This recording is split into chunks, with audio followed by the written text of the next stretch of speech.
Salut! Les méthodes de jointure des tables décrites dans le cours précédent concernaient la combinaison des ensembles de manière horizontale. Les types de jointure étaient définis, notamment inner join, outer join, ainsi que les conditions de correspondance des enregistrements, spécifiées avant l'opérateur on.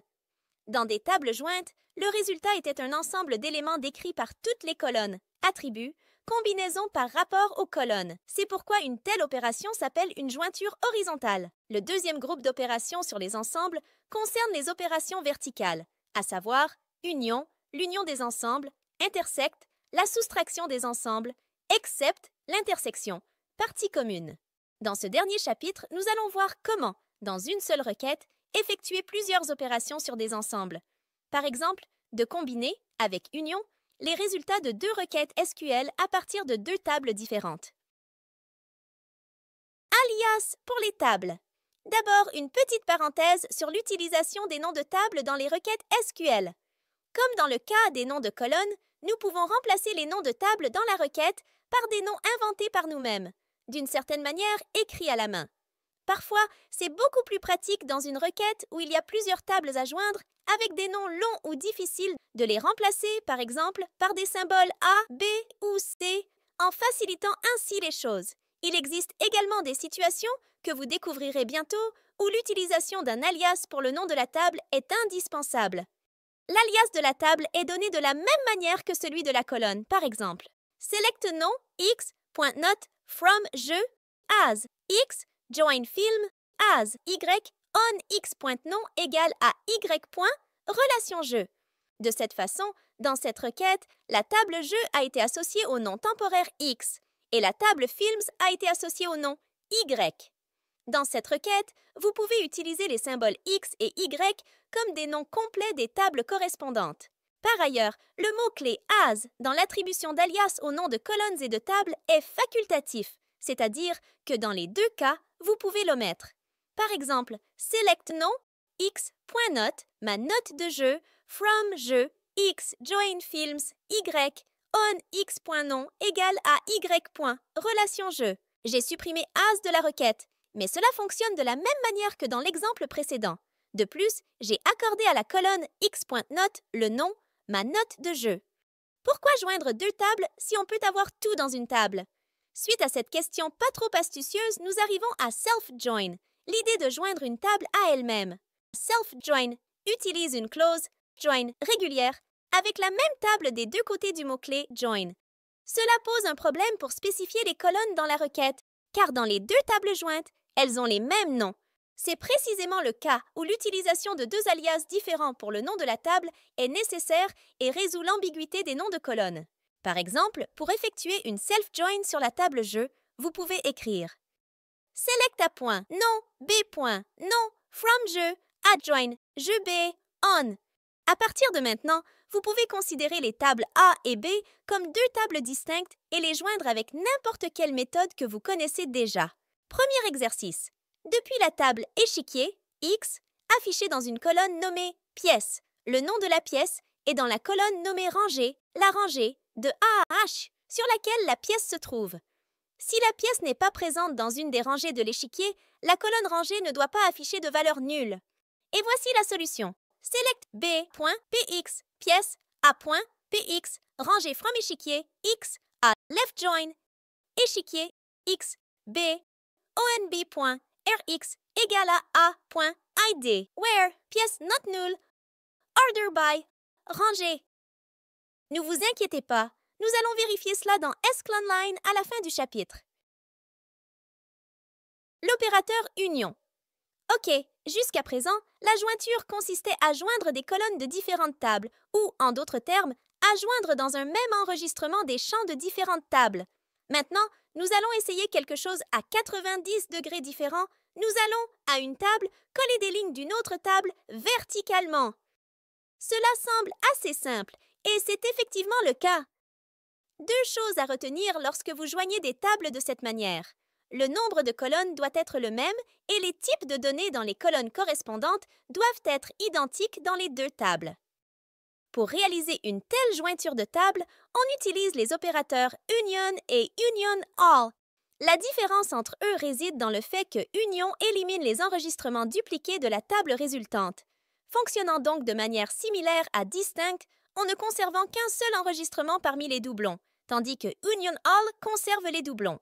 L'opérateur Union combine des ensembles d'enregistrements qui sont les résultats des deux commandes Select situées des deux côtés de l'opérateur. Par exemple, Select A, B, C from Table 1, Union, Select D, E, F from Table 2. Les noms de colonnes ne doivent pas nécessairement être les mêmes. De plus, on peut avoir ici plus que 2 requêtes SQL. Tout dépend combien de tables vous voulez unir avec l'opérateur Union. Exercice 2. Dans les deux tables, Films et Séries, nous avons des colonnes du même type. Unir les deux tables. Afficher uniquement les colonnes Titre, Format, Plateforme et Relation Jeu. J'aurai Select Titre, Format, Plateforme, Relation Jeu, From Films, Union, Select Titre, Format, Plateforme, Relation Jeu, From Série. Cool! Vous avez peut-être remarqué dans l'exercice que la table résultante a été triée par défaut par ordre alphabétique selon la première colonne. Cela arrange bien les choses. Mais bien sûr, vous pouvez trier la table résultante à votre guise à l'aide de la clause Order By. Vous pouvez également utiliser les clauses Where, Group By, Having et Limit. Mais n'oubliez pas que les clauses Where et Group By concernent les requêtes individuelles Select, From, situées des deux côtés de l'opérateur Union, tandis que les clauses Order By et Limit s'appliquent uniquement à la fin de toute la requête Union ayant un impact sur toute la table résultante. Si vous devez effectuer des opérations plus compliquées sur des tables composantes à l'aide de Order By et Limit, vous devriez prévoir des requêtes imbriquées vues dans la première partie du cours. Je vous encourage de revoir cela si vous l'avez oublié. Exercice 3. À la table résultante de l'exercice 2, appliquez en plus un filtre qui affichera uniquement les enregistrements où il y a des relations des films et séries avec des jeux vidéo. Triez la table selon le format série et film. Dans ce cas, j'aurai Select Titre, Format, Plateforme, Relation Jeu, From Films, Where Relation Jeu, Note nulle, Union, Select Titre, Format, Plateforme, Relation Jeu, From Série, Where Relation Jeu, Note nulle, Order By, Format. Union All. N'oubliez pas que l'opération à l'aide de Union supprime les doublons de la table résultante.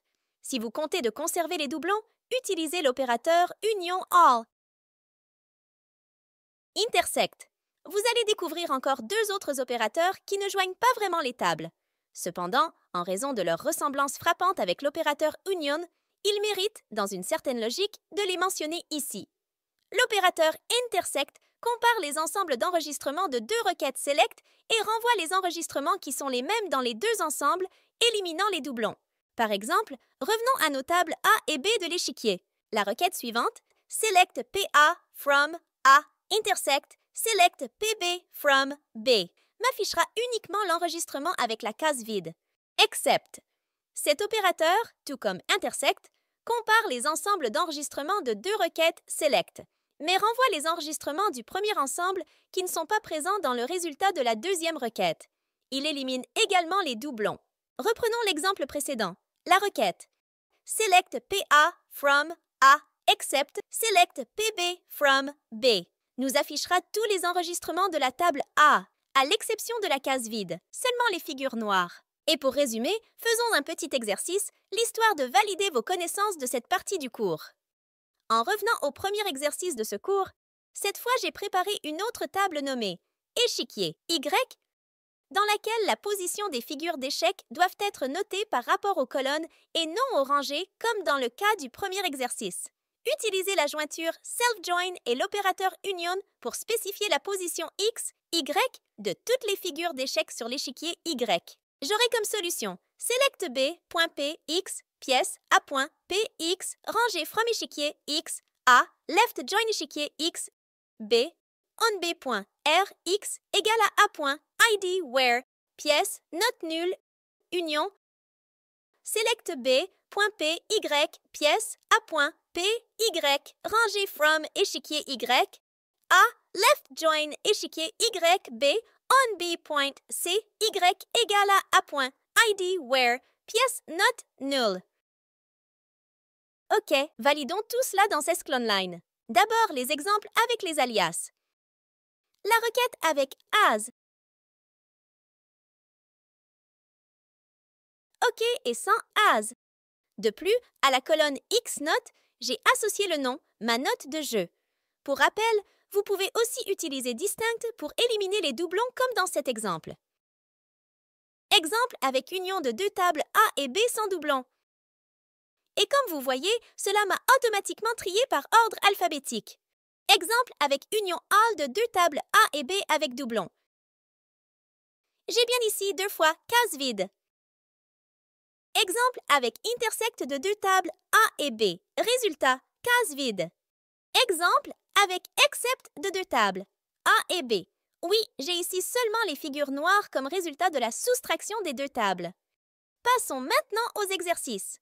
Premier exercice, avec self-join, qui consistait à afficher les rangées des figures à partir des données d'une seule table. OK, j'ai bien, par exemple, sur la rangée H, 5 figures. Le roi noir, un fou blanc, un cheval noir, un pion noir et un pion blanc. Deuxième exercice, avec union de deux tables, jeux et films. OK, la requête me renvoie tous les films et séries dans une table triée selon les plateformes et non selon le format précisant s'il s'agit d'un film ou d'une série. Mais rien ne vous empêche de la rajouter.